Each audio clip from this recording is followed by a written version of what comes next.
right. Hello, everyone. Welcome to Pensive Politics, Mr. Watson. I am your host, Christian Watson. This is going to be a very abbreviated episode. I got here with me. Oh, dear. Oh, dear. Oh, dear. Sorry. Timers and everything. I got here with me Leonard Robinson, a policy analyst, I suppose is a good way to say. He's actually a senior writer of the title. Senior right. Senior right. Sure, absolutely. Yeah, sure. Still, he does great policy work. He does great informational work. And he recently wrote an article that I found very interesting about the several transformative instances that happened during election day that were not the presidential election. There were referendums in several states, on the ballot several states, that were actually quite seismic and really speak to the state of consumer health in the United States at the moment. So, Leonard, how are you doing? And tell us, once you've introduced yourself, what are some of the most interesting cases, in your words, that have come out of Election Day in terms of propositions and ballot initiatives? Yeah, so I'm Leonard Robinson. I'm a writer for Consumers Research magazine and foundation as well. This piece I wrote kind of focused on the ballot initiatives that were coming out of this past election day that I think did not get a lot of coverage as we've had a very contentious presidential election cycle. To answer your question, the ones I found most interesting were in California and in Illinois. In California, voters struck down Proposition 15. Proposition 15 was a measure that had been passed earlier that allowed for commercial and residential properties to be taxed based on purchase price. What Prop 15 wanted to do was strike down this earlier measure that had passed and make them commercial properties taxed on market value, which a lot of opponents of the measure said would increase cost. Because a lot of these new costs would be driven down to consumers in the forms of increased prices. Mostly increased prices primarily. And voters actually bought that argument and voted against the measure, which was interesting because conventional wisdom sort of shows that there isn't a tax hike that California and their voters occasionally don't like. Meanwhile, in Arizona, a state that is known to be a little bit deemed to be a little bit more conservative, not only does it seem based on the day that state has gone for Joe Biden, but also that state voted in favor of a wealth tax for joint filers over $400,000. There's a 3.5% additional income tax that, of course, is supposed to fund schools and education. Meanwhile, in Illinois, a state, again, that you would think would vote in favor of tax increases, they voted against their state switching to a graduated tax model away from the 4.5% flat income tax rate. And I think that is just fascinating to see sort of, blue states rejecting tax increases and states that we deem to be red states actually coming out in favor of tax increases. Yeah, I think go ahead. No, please go on. Please. Oh no, I was just saying, along with outside of that, excise taxes in Colorado and Oregon, which both pass increase in the cost of tobacco and nicotine products as well. But I don't think there was any expectation that those would fail. Yeah, and so I think that people oftentimes operate with wrong conceptions of state populations due to the political propensities of their state legislatures and of many people in their state offices. There's this sort of, invisible, mystical strand that operates in people's minds from the state house to the residential house, Right. From the state house to the schools. And in some instances, this strand does exist, in terms of money, in terms of resources. But in terms of the sentiments of the people in the population, their voting habits in the sort of electoral senses or sort of legislative senses may not reflect the deepest convictions. Because Americans are laboring under this false assumption that if you don't vote, well, first of all, if you don't vote at all, you're not an American citizen. Somehow that depreciates the value of your American citizenry, to which I'm sure the founders would be abhorrent. They fought for the right of people to be able to live their lives as they saw fit, provided no harm was done. As Jefferson said, as long as it doesn't pick my pocket or break my limb, why do I care? But also, they within that false assertion of voting, Americans also operate under the assumption that if you don't pick a party, you're throwing away your vote. So I think that those two ingredients could possibly create an illusory mask upon which many people self-impose upon their faces, upon their political sentiments, and then take off when individual issues are actually being voted on. Doesn't that seem interesting to you? It does. I mean, I think what we typically would see in this as well. I mean, I think about a state like California, that every election cycle typically has a lot of propositions. It's interesting, and for all of the butt of jokes that California is in, and people in California like to jokingly call themselves the People's Republic of California. They actually have a lot of say in terms of a policy that's passed in terms of the ability for them to vote on propositions and stuff. And you really do not see as strong ideological lines in the way that people vote on these propositions. And it seems as if a lot of this is people vote as a result of clever marketing or being able to be presented, vote for this and this is what happens to you. It's more of a act of coincidence and marketing than deep, kind of like you said, deep ideological convictions. And there is evidence to point that people in general are more likely to vote against language that makes it look like a tax hike.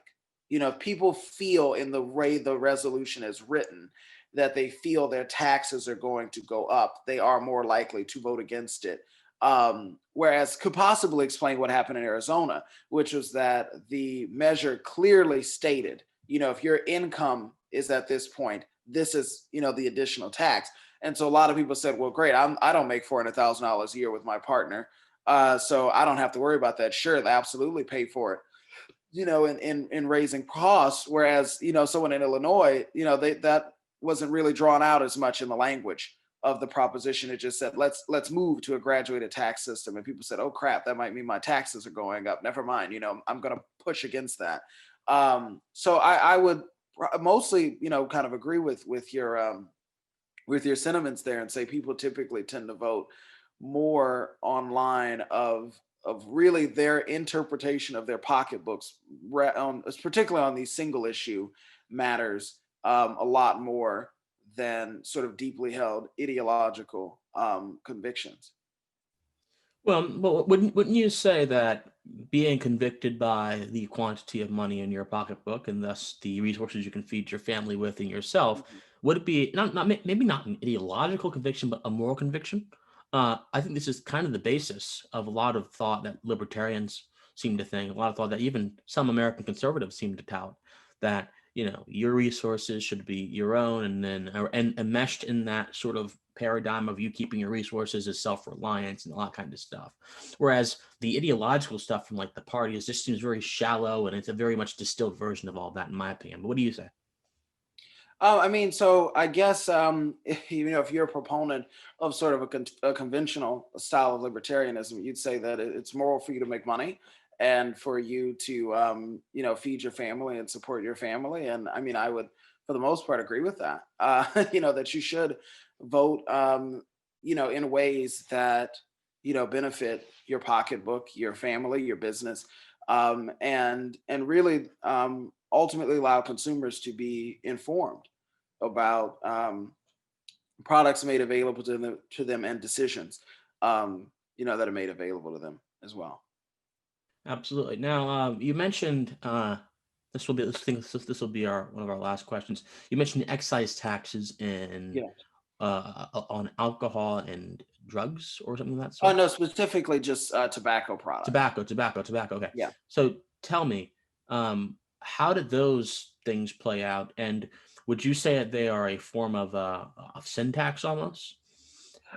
Absolutely, I would say they that's kind of the general just I would say of excise taxes are taxes on things that are deemed sort of bad for you. I mean, this is to me has been an interesting year for tobacco, and I think depending on what happens with an incoming Biden administration, we will see a possibly a different tone in terms of taxes. An earlier piece I wrote was about California and Massachusetts were some of the first states in the country this year to ban menthol cigarettes, which has turned out to be a relatively contentious issue.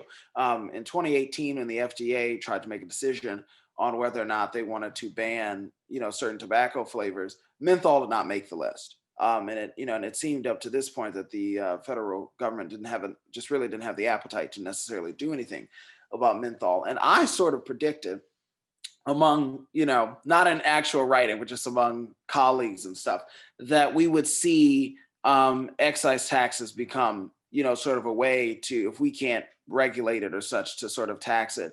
And that seems to have been the case in Oregon and Colorado. The language that was used by a lot of the activists on this were really saying tobacco overall, but we really, really want to really go after vaping, especially since Colorado has some of the highest teen vaping rates in the country.